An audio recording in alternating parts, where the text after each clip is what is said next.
La famiglia di Davide Miotti, uno degli alpinisti morti nel disastro della Marmolada, lancia un appello alla scienza e agli addetti ai lavori, chiedendo che la perizia dei consulenti tecnici della Procura della Repubblica di Trento venga studiata per confermare o eventualmente confutare l'imprevedibilità del catastrofico evento del 3 luglio dell'anno scorso.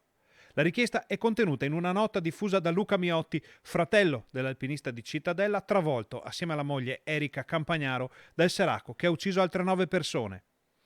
Dalle conclusioni dell'indagine della Procura emerge la non prevedibilità dell'evento del 3 luglio sulla Marmolada, in cui è deceduto mio fratello Davide, la moglie Erika e altri 9 escursionisti, spiega la nota.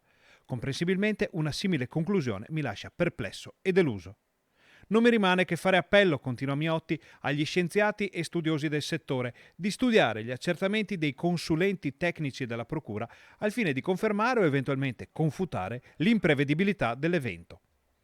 Davide ed Erika avevano una grande passione per la montagna e gestivano assieme a Tezze sul Brenta il negozio Su e Giù Sport, specializzato proprio in attrezzature sportive per vivere la montagna e le sue grandi emozioni.